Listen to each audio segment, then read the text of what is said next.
एका छोट्या गावात पांडुरंग नावाचा कष्टाळू शेतकरी राहत होता. त्याने आपले आयुष्य मातीशी बांधले होते. दिवस रात्र शेतात राबणे, लोकांना मदत करणे आणि मुलांना योग्य संस्कार देणे हाच त्याचा दिनक्रम होता. त्याला 2 मुलं होती, संदीप आणि राहुल. संदीप हुशार होता, त्याला शिक्षणात गती होती.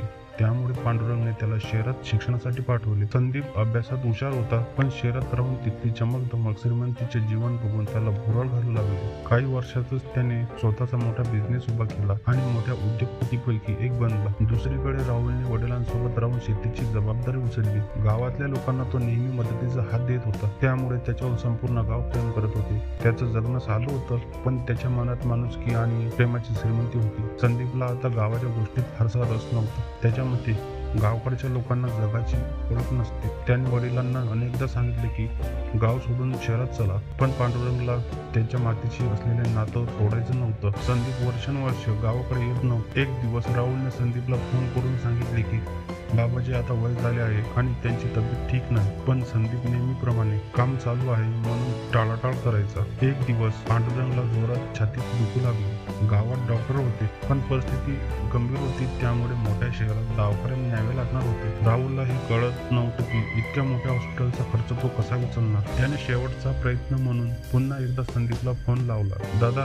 बाबाची तब्येत फार बिघडली आहे, तू ताबडतोब येशील का? संदीप: अरे मी बिझी आहे, मीटिंग चालू आहे, तू काहीतरी कर, मी नंतर बघतो. हे ऐकून राहुल सुन्न झाला.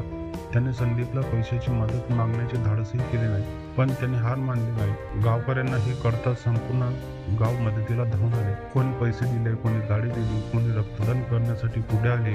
शेवटी गावकऱ्यांच्या एकजुटीमुळे आणि प्रेमामुळे पांडुरंगला हॉस्पिटलमध्ये दाखल करण्यात आले. डॉक्टरांनी वेळेवर उपचार केले आणि काही दिवसातच तो बरा झाला. पांडुरंग बरा झाल्यानंतर काही दिवसांनी संदीप गावात आला. त्याने पाहिले की त्याच्या वडिलांना वाचवण्यासाठी संपूर्ण गावाने किती मेहनत घेतली.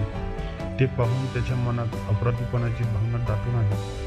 त्याने राहुलकडे पाहिलं आणि म्हणाला, राहुल, मी इतक्या वर्षात इथं येऊ शकलो नाही, पण गावातल्या लोकांनी बाबासाठी जे केलं ते मी कधीच करू शकलो नसतो. पांडुरंगने हसत त्याच्या पाठीवर हात ठेवला आणि म्हणाले, बाळा, पैसा कमवणं वाईट नाही, पण माणसं गमावून तो कमवणं चुकीचं आहे. माणुसकीपेक्षा मोठं काहीच नाही. संदीपच्या डोळ्यात अश्रू आले. त्याने ठरवले की आता तो गावासाठी काहीतरी करेल. काही महिन्यातच त्याने गावात एक छोटं रुग्णालय बांधलं आणि गावातल्या गरजू लोकांसाठी मदतीचा हात पुढे केला. ही गोष्ट एक शिकवून जाते की पैसा, यश, श्रीमंती यापेक्षा माणुसकी मोठी असते. आयुष्यभर मिळवलेल्या संपत्तीपेक्षा आयुष्यभर कमावलेली माणसं महत्वाची असतात.